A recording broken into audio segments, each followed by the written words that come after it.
Bien, regresamos entonces con los economistas Germán Alarco y Camilo Ferreira, con quien vamos a conversar sobre si estamos o no en vacas flacas. Luego conversaremos sobre qué hacer para engordarlas. Camilo, Germán, muy buenas noches. Gracias por estar con nosotros.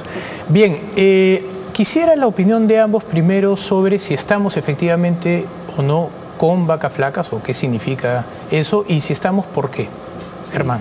Gracias. Efectivamente, yo creo que la palabra vacas flacas no es apropiada. Simplemente estamos en un proceso de desaceleramiento del crecimiento económico.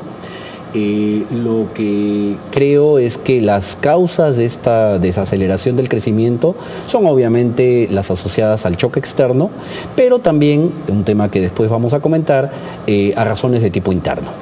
Las del choque externo no son sorpresivas. Cuando uno revisa la información del Banco Central, observa que desde diciembre, enero, febrero, fueron los momentos en que se produjo la mayor caída. Y esta se acentuó ligeramente en marzo y también en junio. Esto es el fenómeno de desaceleración, no es un fenómeno de ahora, sino es un fenómeno que ya fue anunciado hace meses atrás, pero que el gobierno obviamente no quiso mencionarlo y simplemente respondió en el caso del mes de marzo diciendo de que era un problema de los feriados. Ese es un tema. Y el otro tema que me gustaría dejar de primera intención es que eso por el lado del choque externo y por el lado de los elementos internos, si uno revisa las tasas de crecimiento del 2010, 2011 y 2012, uno va a observar que cada vez el crecimiento es menor, del 8.8, 6.9, 6.3, y cuando uno revisa qué ocurrió en el 2012 en particular, yo insisto, he publicado, son hipótesis, de que los dos elementos que están detrás de la menor crecimiento de tipo, digamos, razones de tipo interno son, de un lado, la mayor propensión a importar de la economía, y del otro lado es la reconcentración del ingreso en contra de la participación de los salarios en el producto. Entonces yo creo que son factores asociados a un choque externo y también factores de tipo interno. Correcto. Camilo, ¿cuál es? Bueno, al igual que Germán, considero de que existe un componente de choque externo, especialmente por la siguiente canal de transmisión. Había una permanente revisión hacia la baja de las expectativas de crecimiento mundial. ¿Qué ocurre con esto? De que los precios de los metales son compuestos principalmente por las expectativas de crecimiento económico mundial. Conforme caigan esas expectativas, aun si la economía mundial no está decayendo, va a estar cayendo los precios. Y eso impacta fuertemente sobre el retorno que tienen las inversiones en industrias extractivas, puesto que ellos marginan sobre pequeñas variaciones en precios, generan enormes variaciones en las tasas de rentabilidad y por lo tanto la inversión en minería, en hidrocarburos se puede ver severamente afectada. Por el lado del componente externo, el componente interno, ahí tengo por idea de que lo que está ocurriendo es una incertidumbre respecto a cuál es la verdadera doctrina económica de este gobierno. Ese ha sido el grave problema de Repsol. Ahora los agentes económicos tienen dudas respecto a si es que este gobierno va a realizar o no un mayor nivel de actividad estatal.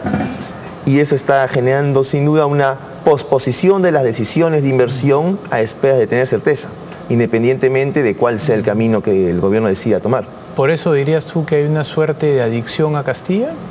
Porque los agentes económicos casi se horrorizaban con la idea de que saliera Miguel Castilla y todavía algunos siguen hablando del modelo Castilla, ¿no? El ministro Castilla en un primer momento fue extremadamente necesario para fijar las expectativas de los agentes respecto a las políticas económicas y aún cumple en alguna medida ese papel.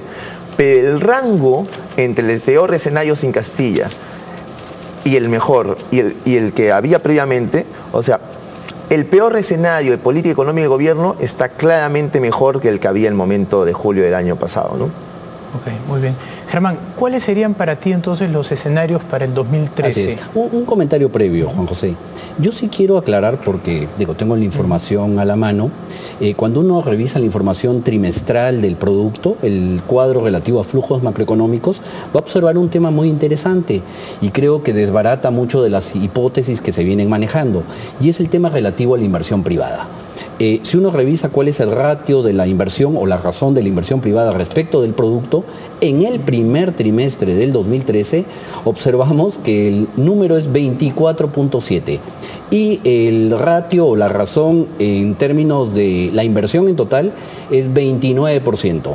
Si uno evalúa ese número respecto de la historia, va a observar que nunca antes, salvo, lo digo expresamente, 1957, 1958, 1981 y 82, se han tenido niveles de inversión privada tan altos como en el primer trimestre del 2013.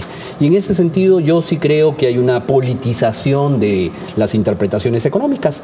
Yo percibo que el tema que ya era claro en términos de menor crecimiento del producto en el primer trimestre no fue generado en absoluto por el tema de Repsol. Yo justo revisé hoy día cuándo fueron los primeros anuncios de Repsol y fueron en la primera semana de abril.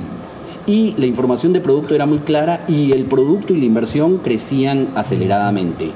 Yo en ese sentido creo que esa hipótesis ha sido muy manejada, muy administrada por los medios con criterios políticos. A mi juicio no es la inversión privada.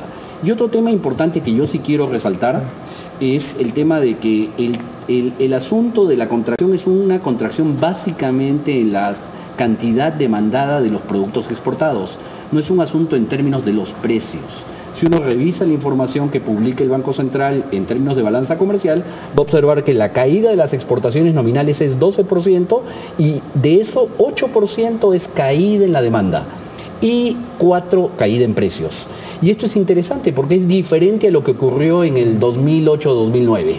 Donde sí la caída fue básicamente en precios. Entonces yo creo que son dos temas importantes, siendo el primero, el de la inversión privada, el más importante. La inversión privada en 2013, la única información es del primer trimestre, alcanzó su récord histórico. Antes de terminar, para darle paso a Camilo, ¿cuáles serían tus predicciones para el 2013? Correcto. Justo a propósito de la invitación, hicimos una serie de escenarios. El primero es el del statu quo. Estamos pensando que se maneje la inercia externa actual, esto es el de una caída del 8% que ahora se anualizaría, y el crecimiento de todo el resto de variables de acuerdo a la información oficial a básicamente junio y julio. Así es. Y lo que resulta es que la economía crecería al cierre del 2013 entre 3.1 y 3.9. Es decir, estamos hablando de un crecimiento positivo. Obviamente todos pretendemos que el crecimiento de la economía sea mientras más alto mejor, pero bastante más bajo de lo que fueron las previsiones oficiales. Y sobre esa previsión inicial podemos hacer diferentes escenarios, ¿no? Si tenemos una política fiscal más activa, si se mejora relativamente el escenario externo, si se mejora mucho el escenario externo y demás. Camilo, ¿cuáles serían tus escenarios para el 2013? Eso depende en muy buena medida de dos componentes principales. Uno, la conducta que tiene el gobierno, pero principalmente el efecto de la crisis internacional. Se está revisando las tasas de crecimiento de la economía cada año, cada mes que están sacándose actualizaciones de las expectativas internacionales de tasa de crecimiento, ha estado revisándose a la baja de manera permanente. Se estaba esperando en el consenso de los analistas económicos alrededor del 6%, eso me parece poco probable. Parece que estamos incurriendo en un proceso semejante al que ocurrió en el 2009, donde sistemáticamente fueron revisando las expectativas a la baja y posiblemente por motivo de ciclo económico, en comparación con lo que hemos crecido cuando estábamos en un momento semejante al ciclo económico mundial, podríamos restarle un par de puntos al crecimiento que tenemos a la tasa potencial de 6% y estaríamos creciendo alrededor del 4% el próximo año. ¿El próximo año también para ti estaríamos en el rango del 3 a 4? No, 4. De 3 sería un escenario bastante pesimista. El próximo año la economía mundial crecería alrededor del 3.1%. Claro, el fondo ha bajado el 2013, pero mantiene el 2014 todavía en el rango alrededor de 4%, ¿no? Un temita es el tema de la expectativa de inversión. Si bien los indicadores tempranos como demanda de electricidad, confianza del consumidor se han mantenido en niveles más o menos estables, ha habido un desplome, sí con cierta simultaneidad con lo de Repsol, respecto a las expectativas, por ejemplo, de contratación y de los inversionistas. Ahí había un desplome clarísimo de expectativas. Es decir, si bien entre el hombre de a pie, sus patrones de decisiones económicas no se había afectado, entre los grandes inversionistas sí había una retracción en sus expectativas, coincidente con lo de Repsol, y que históricamente esas retracciones vayan acompañadas de una desaceleración económica. ¿Con algún tipo de rezago? Imagino. Sí, por supuesto. Correcto. Bien, vamos nosotros a hacer entonces nuestra primera pausa. Regresamos. Scotiabank. Descubre lo que puedes lograr.